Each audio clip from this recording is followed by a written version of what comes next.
प्यारे दर्शकों नमस्कार। तारीख है आज 4 फरवरी 2026, दिन बुधवार, हिंदी तिथि फाल्गुन माह कृष्ण पक्ष तृतीया। आइए नजर डालते हैं हमारे प्यारे राज्य हिमाचल प्रदेश की तमाम बड़ी खबरों पर। वीडियो शुरू करने से पहले कमेंट बॉक्स में जय हिंद लिखकर हमें सपोर्ट करें। तो चलिए शुरू करते हैं। एचआरटीसी बस हादसे में 3 लोगों की मौत। सीएम सुक्खू सहित डिप्टी सीएम ने जताया गहरा शोक, राहत कार्यों के दिए निर्देश। हिमाचल पथ परिवहन निगम की नेरवा डिपो की एक बस चौपाल से वाया उत्तराखंड होकर पावटा साहिब जाते समय उत्तराखंड के ककाणु क्षेत्र में एक भीषण दुर्घटना का शिकार हो गई। प्राप्त जानकारी के अनुसार अन्य वाहन से पास लेते समय सड़क का डंगा बैठने के कारण बस गहरी खाई में जा गिरी। बस में लगभग 32 यात्री सवार थे। कंडक्टर से मिली प्रारंभिक सूचना के मुताबिक इस दुखद हादसे में 3 लोगों की मौके पर मौत हुई। मृतकों में 2 महिलाएं, एक नेपाली मूल का व्यक्ति शामिल है। वहीं अन्य घायलों का इलाज उत्तराखंड के विकासनगर अस्पताल में चल रहा है। मुख्यमंत्री सुखविंदर सिंह सुक्खू ने इस घटना पर गहरा दुख व्यक्त करते हुए इसे अत्यंत हृदय विदारक बताया है। खुशखबरी, हिमाचल में बनेगा 5वां कॉरिडोर। चंडीगढ़ से बद्दी जाना होगा बिल्कुल आसान। क्या होंगी खासियतें? चंडीगढ़ से औद्योगिक क्षेत्र बद्दी के बीच ग्रीन कॉरिडोर 4 लेन के निर्माण की दिशा में एनएचएआई ने तैयारियां तेज कर दी। ये परियोजना हिमाचल प्रदेश का 5वां कॉरिडोर होगी, जिससे राज्य के यातायात व्यवस्था को नई गति मिलेगी। एनएचएआई शिमला के क्षेत्रीय अधिकारी कर्नल अजय बरगोटी ने इसकी पुष्टि की। अब स्वरोजगार के लिए 3 लाख तक का लोन ले सकेंगी महिलाएं। निदेशक मंडल की बैठक में फैसला। सामाजिक न्याय और अधिकारिता मंत्री डॉक्टर कर्नल धनीराम शांडिल की अध्यक्षता में महिला विकास निगम की 52वीं निदेशक मंडल बैठक आयोजित की गई। बैठक में निगम के द्वारा संचालित विभिन्न विभागीय योजनाओं और कार्यक्रमों की विस्तृत समीक्षा की गई और महिला सशक्तिकरण से जुड़े महत्वपूर्ण निर्णय लिए गए। बैठक में महिलाओं के सामाजिक व आर्थिक उत्थान के लिए प्रदेश सरकार द्वारा चलाए जा रहे कार्यों पर विस्तार से चर्चा की गई। टांडा मेडिकल कॉलेज में रचा इतिहास। पहली बार ऑर्थोस्कोपिक सर्जरी से निकाली गई घुटने की सिस्ट। बड़ा चीरा नहीं लगाया, घुटने में 2-3 छोटे छेद किए। एक छेद से ऑर्थोस्कोप यानी कैमरा डाला, जिसकी मदद से बड़ी स्क्रीन पर घुटने के अंदर देखा गया।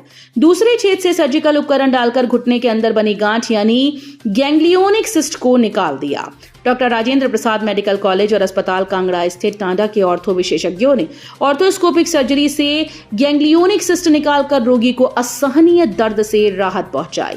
टांडा मेडिकल कॉलेज में पहली बार इस तरह की सर्जरी की गई है। कांगड़ा जिले के देहरा के कस्बा गांव की 43 वर्षीय किरण कुमारी काफी समय से दाएं घुटने में दर्द से परेशान थी।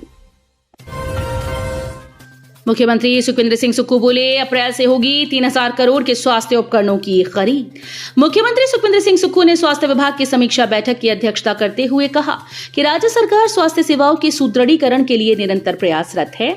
उन्होंने कहा कि अप्रैल से राज्य के स्वास्थ्य संस्थानों में 3000 करोड़ रुपए व्यय कर विश्व स्तरीय अत्याधुनिक चिकित्सा उपकरणों की खरीद प्रक्रिया शुरू की जाएगी। सरकार नैदानिक सेवाओं को मजबूत कर रही है और पैरामेडिकल स्टाफ और चिकित्सकों की कमी को दूर करने के लिए ठोस कार्य किए गए ताकि मरीजों को बेहतर चिकित्सा सुविधाएं सुनिश्चित की जा सके। स्वास्थ्य संस्थानों में रिक्त पदों को भरने की प्रक्रिया जारी है। अटल टनल रोहतांग और सोलंग नाला में भारी हिमपात, सड़क पर लगा भीषण जाम, ट्रैफिक बहाली में जुटे पुलिस के जवान। अटल टनल रोहतांग और सोलंग नाला में भारी हिमपात शुरू हो गया, जिससे मनाली और लाहौल स्पीति के ऊंचाई वाले क्षेत्रों में बर्फ की मोटी परत जम गई। मंगलवार को 4x4 वाहन लाहौल स्पीति आए, लेकिन लैंडस्लाइड की घटना को देखते हुए आवाजाही बंद कर दी गई। पर्यटक सोलंग नाला में बर्फ का आनंद ले रहे हैं, हालांकि ट्रैफिक जाम से उन्हें थोड़ी दिक्कतें हुई। पुलिस पर्यटकों को सुरक्षित मनाली भेज रही है और पर्यटन कारोबारी हिमपात से पर्यटन में निखार की उम्मीद कर रहे हैं। हमीरपुर पुलिस की सख्त कार्रवाई, ऑल्टो कार को मॉडिफाई करने पर 1 लाख रुपए का किया गया चालान। हमीरपुर शहर में यातायात नियमों के उल्लंघन पर सख्ती करते हुए सदर थाना पुलिस ने बड़ी कार्रवाई की। अवैध रूप से मॉडिफाई की गई ऑल्टो कार पर पुलिस ने 1 लाख रुपए का चालान काटा।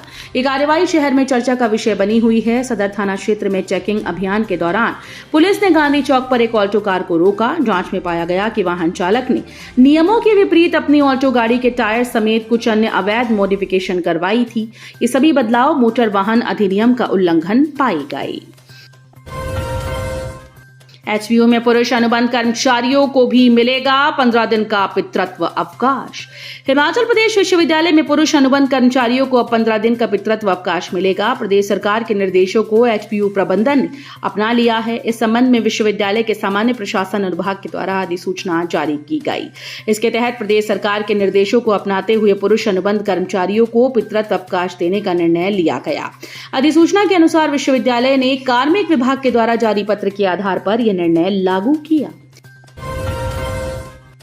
एसपी सोलन का बड़ा एक्शन, ड्यूटी में लापरवाही पर 5 पुलिसकर्मी सस्पेंड, 4 होमगार्ड जवानों पर भी गिरी गाज। हिमाचल प्रदेश के सोलन जिले में पुलिस विभाग ने लापरवाही के खिलाफ कड़ा रुख अपनाया। सोलन के पुलिस अधीक्षक गौरव सिंह ने ड्यूटी के दौरान कोताही बरतने वाले कर्मचारियों पर बड़ी कार्रवाई करते हुए 5 पुलिसकर्मियों को तत्काल प्रभाव से सस्पेंड कर दिया। इसके अलावा ड्यूटी में लापरवाही बरतने वाले 4 होमगार्ड जवानों के खिलाफ भी विभागीय कार्रवाई शुरू कर दी गई है। बच्चों की सर्दियों की छुट्टियां खत्म, हिमाचल में इस दिन से खुलेंगे स्कूल, पहले दिन से नियमित पढ़ाई के निर्देश। हिमाचल प्रदेश में शीतकालीन अवकाश के बाद दोबारा खुलने वाले स्कूल को लेकर शिक्षा निदेशालय ने सख्त रुख अपनाया। 42 दिन के विंटर वेकेशन के बाद 12 फरवरी 2026 से खुलने वाले स्कूल्स में पहले ही दिन से नियमित शैक्षणिक गतिविधियां शुरू करना अनिवार्य कर दिया गया। इस संबंध में शिक्षा निदेशालय ने सभी डिप्टी डायरेक्टर को निर्देश जारी कर दिए। जारी निर्देशों के मुताबिक जिन स्कूल में विंटर वेकेशन के चलते अवकाश चल रहा था, वहां किसी भी स्थिति में पढ़ाई शुरू करने में देरी बर्दाश्त नहीं की जाएगी। शाहपुर में 2 करोड़ की लागत से बनेगा सोलर प्लांट, पर्यावरण संरक्षण को मिलेगा बढ़ावा।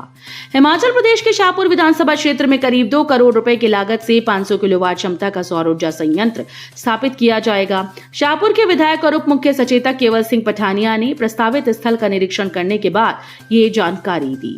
पठानिया ने बताया कि ये सोलर प्लांट परगोड़ पंचायत के गुब्बर गांव में लगाया जाएगा और प्रतिवर्ष लगभग 8 लाख यूनिट बिजली का उत्पादन करेगा। हिमाचल सरकार से नाराजगी के बीच रेल मंत्री ने बढ़ा दिया 27 गुना बजट, इन परियोजनाओं पर होगा काम। कालका शिमला विश्व धरोहर रेल सेक्शन पर देश ही नहीं बल्कि विदेश से भी पर्यटक सैर सपाटे के लिए आते हैं, इसलिए रेलवे का हिमाचल पर विशेष फोकस है। हिमाचल प्रदेश का कुछ हिस्सा अंबाला रेल मंडल के तहत आता है। रेल मंत्री अश्विनी वैष्णव ने आम बजट में रेलवे की झोली में किस राज्य में क्या क्या आया इसका गुणगान करते हुए हिमाचल सरकार से नाराजगी जाहिर कर दी। दरअसल चंडीगढ़ से बद्दी रेल लाइन जुड़ने से कारोबार और रोजगार के अवसर खुलेंगे, लेकिन ये प्रोजेक्ट धीमा चल रहा है। रेल मंत्री ने कहा कि 2009 से 14 की तुलना में 2026-27 में रेल बजट में 27 गुना बढ़ोतरी हुई। शिक्षा निदेशालय की टीम्स परीक्षा केंद्रों की गतिविधियों पर रखेंगी रियल टाइम नजर। हिमाचल प्रदेश में 10वीं और 12वीं कक्षा की बोर्ड परीक्षाओं को निष्पक्ष, पारदर्शी और नकल मुक्त कराने के लिए स्कूल शिक्षा निदेशालय ने सख्ती बरतने का फैसला किया। निदेशालय ने परीक्षाओं के संचालन की सीधी निगरानी करने का फैसला लेते हुए नकल के मामलों में कड़ी अनुशासनात्मक कार्रवाई करने की चेतावनी दी है। इग्नू ने छात्रों को दिया एक और मौका, जनवरी 2026 सत्र के लिए पुनः पंजीकरण की अंतिम तिथि बढ़ी, जानिए कैसे करें आवेदन। इंदिरा गांधी राष्ट्रीय मुक्त विश्वविद्यालय ने छात्रों को बड़ी राहत देते हुए जनवरी 2026 शैक्षणिक सत्र के लिए पुनः पंजीकरण की अंतिम तिथि को आगे बढ़ा दिया। अब छात्र 15 फरवरी तक अपना पंजीकरण सुनिश्चित कर सकते हैं। इस संबंध में जानकारी देते हुए इग्नू अध्ययन केंद्र 1101 की समन्वयक डॉक्टर मीनाक्षी शर्मा ने बताया कि अंतिम तिथि में विस्तार का मुख्य उद्देश्य उन शिक्षार्थियों को एक और अवसर प्रदान करना है जो किसी कारणवश निर्धारित समय सीमा के भीतर अपना पुनः पंजीकरण नहीं करवा पाए थे। पालमपुर में पुलिस ने पकड़ी चरस वाली गाड़ी, 1.5 किलो खेप के साथ कुल्लू के 3 तस्कर गिरफ्तार। जिला कांगड़ा पुलिस ने नशा तस्करों के खिलाफ बड़ी कार्रवाई करते हुए पालमपुर में 1 किलो 510 ग्राम चरस की बड़ी खेप बरामद करने में सफलता हासिल की। पुलिस की विशेष टीम ने गुप्त सूचना के आधार पर कार्रवाई करते हुए कुल्लू जिले के 3 व्यक्तियों को गिरफ्तार किया और तस्करी में इस्तेमाल की जा रही गाड़ी को भी अपने कब्जे में ले लिया है। जानकारी के अनुसार कांगड़ा पुलिस की विशेष टीम क्षेत्र में गश्त पर थी। इसी दौरान सूचना मिली कि धार से पालमपुर रोड पर घुमारका के पास एक सुनसान स्थान पर संदिग्ध गाड़ी खड़ी है। उसकी तलाशी लेने पर उसमें से 1 किलो 510 ग्राम चरस बरामद हुई। रिपीट, तलाशी लेने पर गाड़ी से 1 किलो 510 ग्राम चरस बरामद की गई। तो ये थी आज की फटाफट खबरें। हम मिलेंगे अगले बुलेटिन में, तब तक के लिए धन्यवाद। जय हिंद।